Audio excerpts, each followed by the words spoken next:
Hi, Dennis Evers, the Godfather Prepper. Today I'm going to show you how you can have free batteries for life. Now, I'm sure you're wondering how that's possible. It's real simple. Every day people throw away millions of batteries.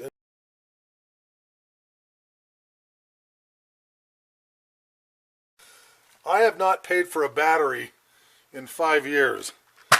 Every single one of these batteries is a good battery. And what's more, all of these, and most of these are NiCads and nickel metal hydride rechargeable batteries that are perfectly good.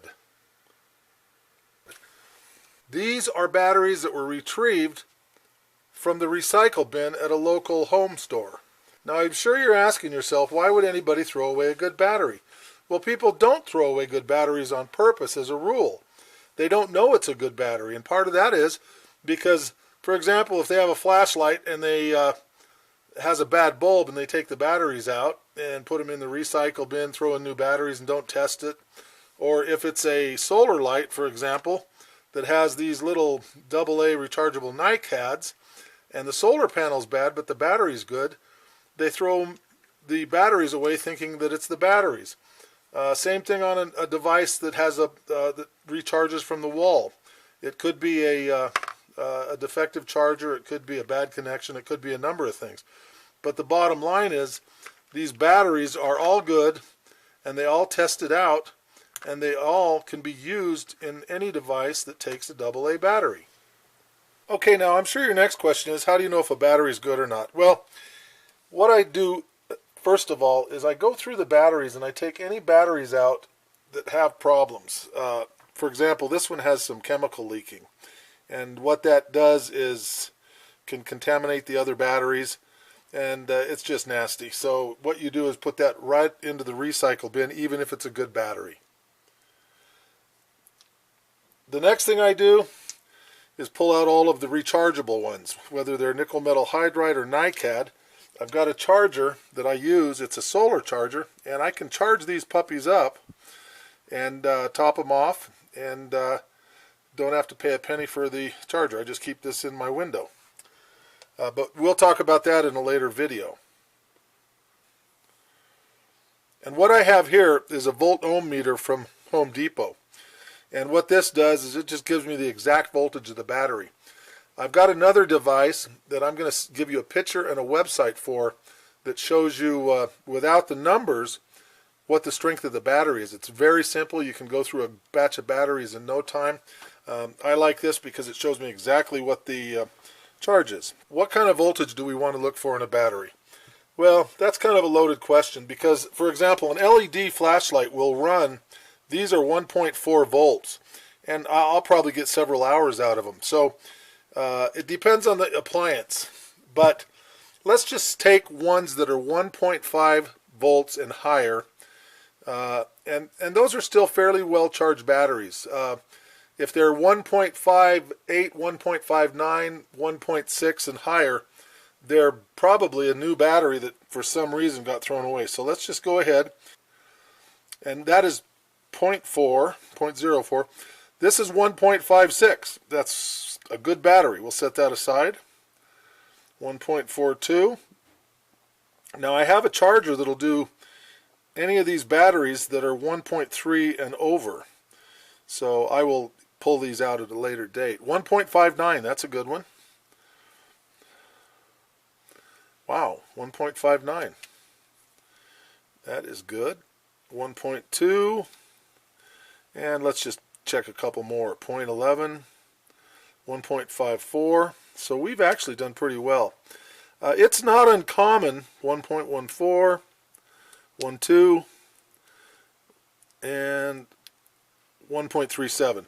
So we've got 4 good batteries out of this batch, which is really not a bad yield. And these you could put on the shelf, and who knows how last so long. I've had batteries that I've kept for years that still held their charge.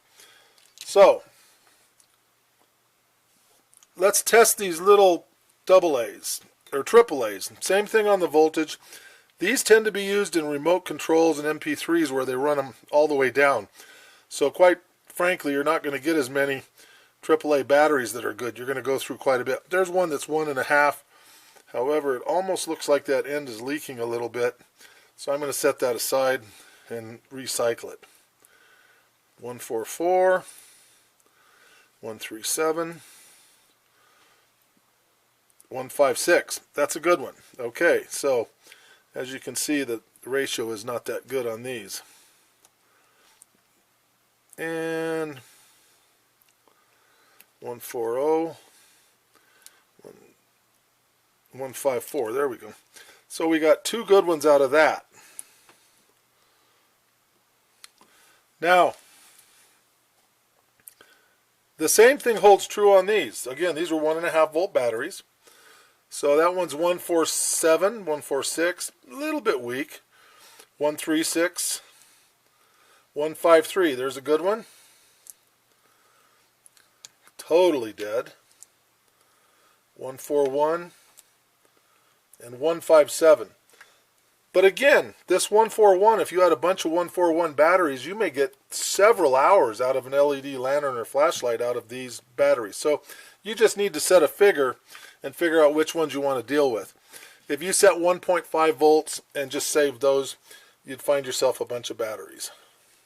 794 and 883. These are 9 volt batteries. They should be over 9.5 volts. So those are no good. So this is what we ended up with. For just a few minutes worth of work, we've got ourselves a couple bucks worth of batteries. And if you take time and go through them, by the end of the night I'll probably have 15-20 batteries. Now if you don't want to use a volt ohm meter to test your batteries, here is a device that you can get online from between $6 and $10. It's a very simple device to use, and the fact of the matter is it'll pay for itself probably with your very first bag of recycled batteries when you pull out all the good ones and put them on the shelves and put them to use.